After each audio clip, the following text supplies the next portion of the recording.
Hello Year 12 Methods students. This video is a little bit of an introduction to the normal distribution, which is our next section of the probability course. And it's a bit of a tricky one because in this video we're actually going to go through something that's not in the course for 2020. This is something that's been taken out of the course.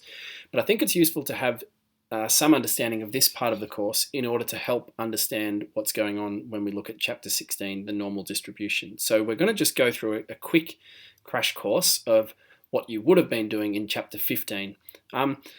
Previously, in this topic, we've been looking at binomial variables, and you might have noticed that those variables are always discrete, right? So we might have been looking at questions where we're going to toss a coin 10 times and count how many times it lands on heads, and that sort of thing.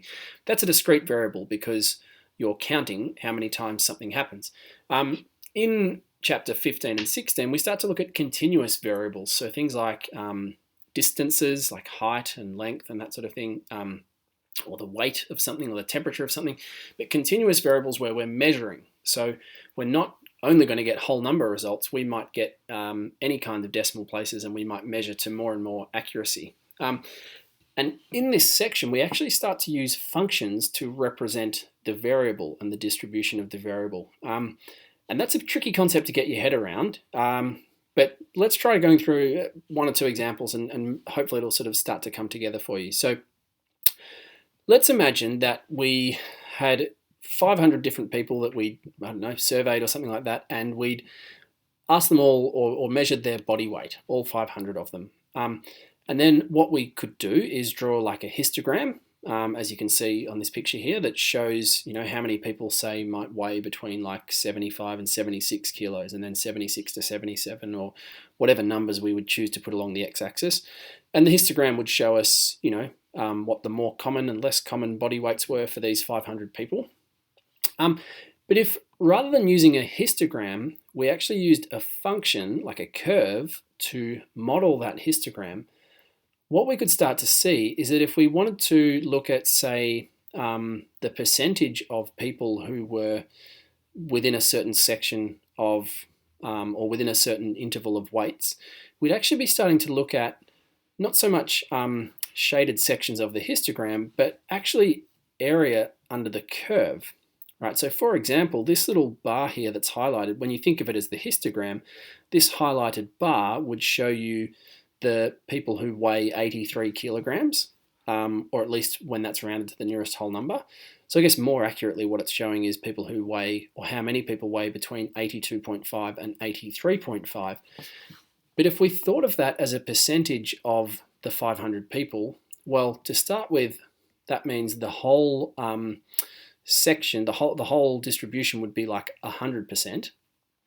And the section that's just shaded here would actually be the percentage of people who weigh between 82.5 and 83.5.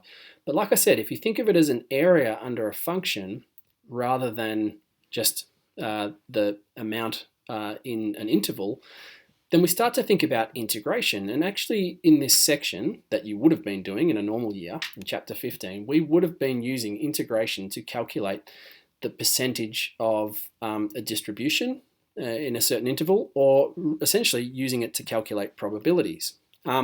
We will still do that this year, but in a different way, which we'll get into later. But for this video, we just want to try to understand how this integration method can be used, because I think it's going to help your understanding for the next chapter.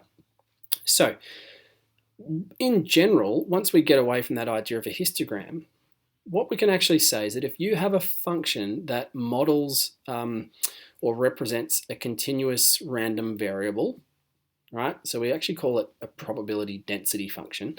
If you have a probability density function, you can use integration to work out the probability that a particular result is going to be in a given interval, okay? Now, there's a couple of things that we have to be aware of first. The first condition is that whatever this function is, if it's modeling a probability, if it's modeling a variable in a probability context, then the full area under the function, so from essentially the beginning of the function to the end of the function, the full area has to equal 1, right? Because it's a bit like saying the sum of all probabilities has to equal 1.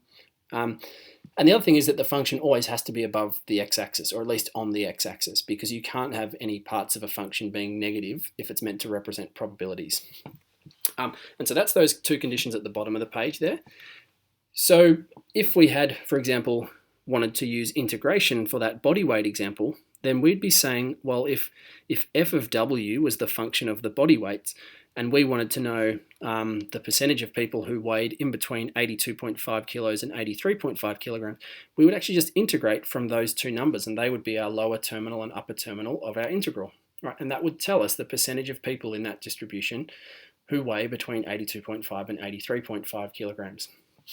Again, this isn't something that you're really going to be putting into practice this year in methods because of the adjusted study design, but it's going to help you to understand the next section on normal distributions.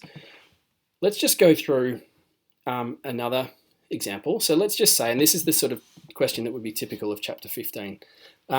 Let's just say that we have a variable x that is representing the lifetime in hours of a type of battery. So how long a battery is going to last, basically.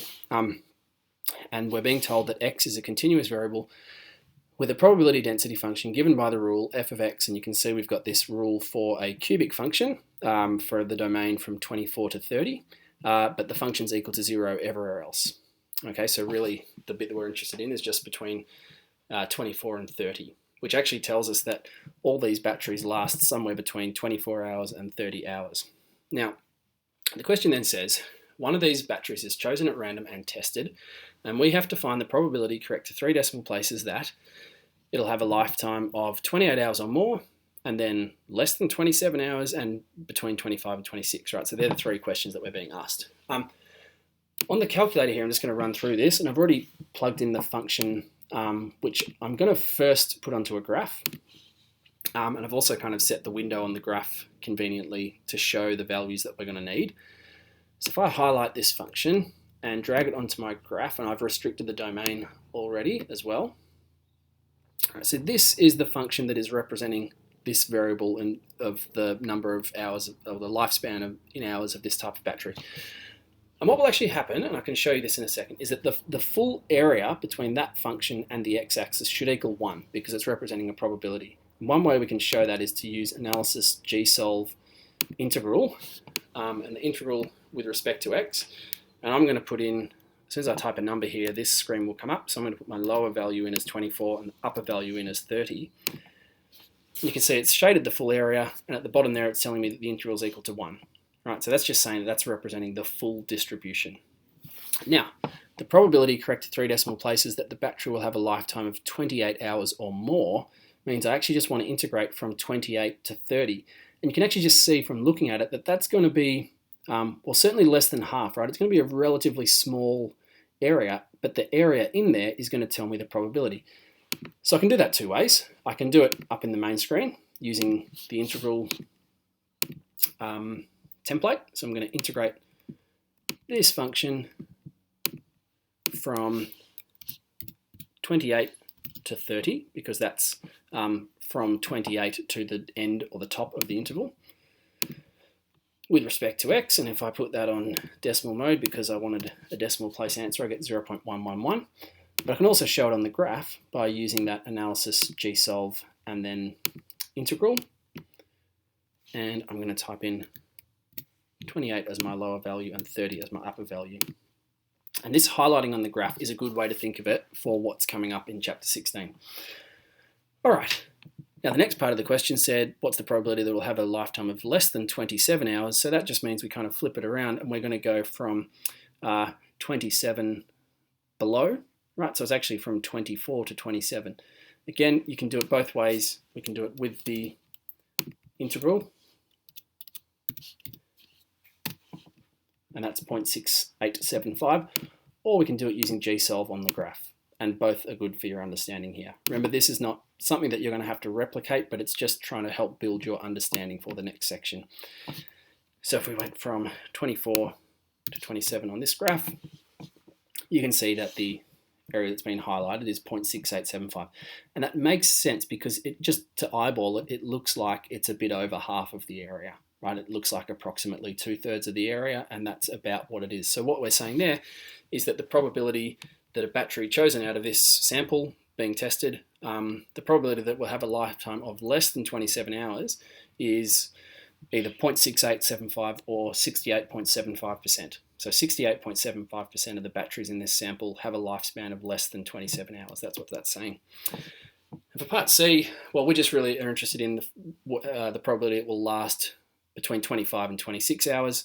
So again, you can use the terminals to get that, or you can shade it on the graph.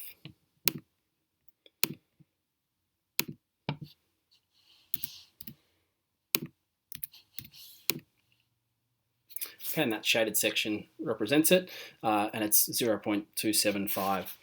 So, about 27.5% of these batteries will last between 25 and 26 hours.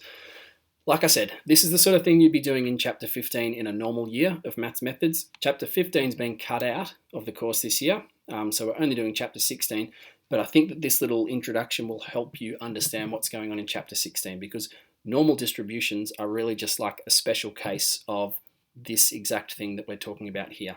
So it's probably not a bad idea to practice a couple of these questions. It also just reminds you of some calculated tips when it comes to integration, because obviously you still need to know integration anyway. As I said, these sorts of probability questions, not in the course this year, but doesn't hurt to know a little bit about them so that you can be better at normal distributions in Chapter 16.